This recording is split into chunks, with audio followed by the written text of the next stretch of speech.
It's 1973. Outside, rain slides down the window pane like it's in no rush to stop.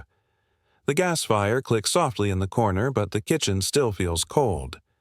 Mums sat at the table, coat still on, hands wrapped round a chipped mug. She's just walked in from her cleaning job. Her back aches and her eyes say she's had enough. Dad's shift at the factory's been cut short again. Hours gone, wages light. Then there's a knock.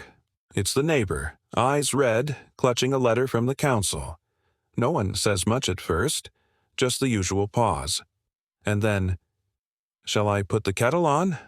Because that's what we did, when there was too much to say, or not enough. The kettle was the answer before the conversation even started. A small, steaming symbol that said, "You're not alone." And, in those days, that mattered more than you might think. In the years after the war, Britain didn't rebuild on bricks alone. It rebuilt on boiling water.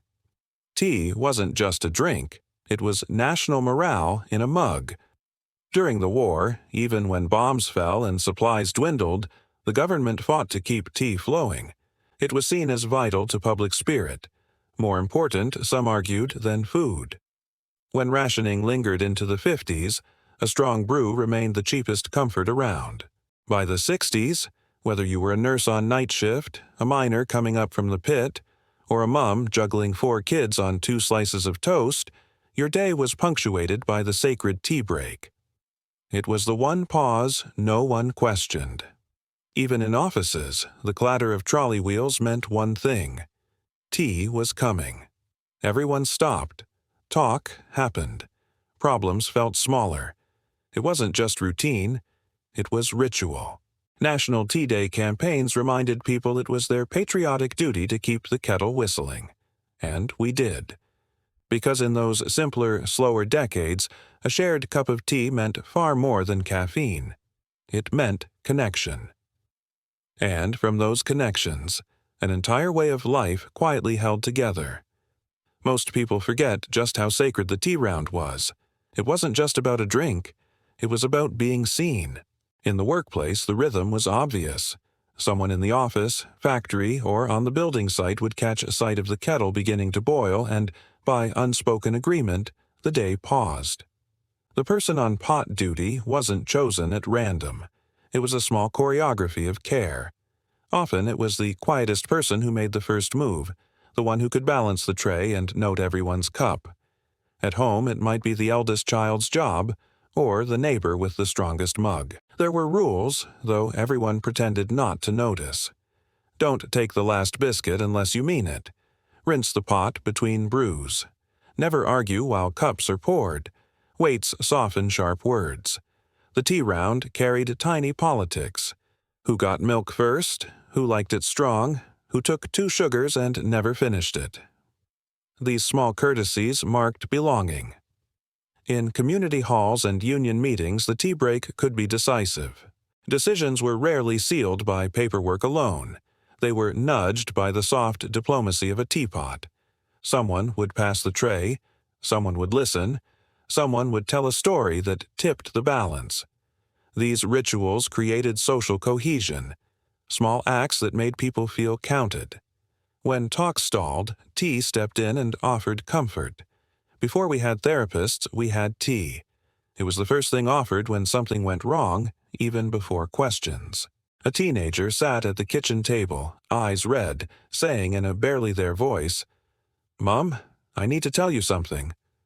There was a pause. No shouting. Just the familiar response.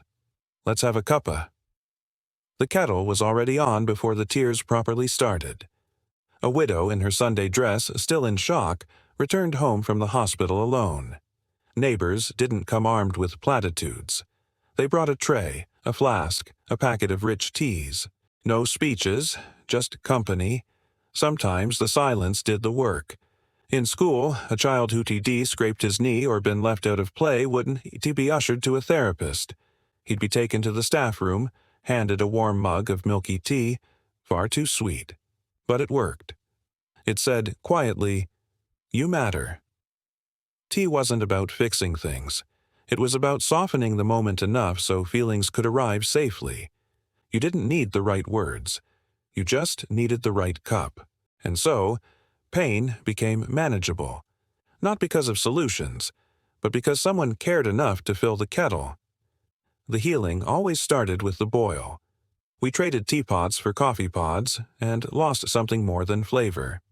Once, every high street had its corner tea shop.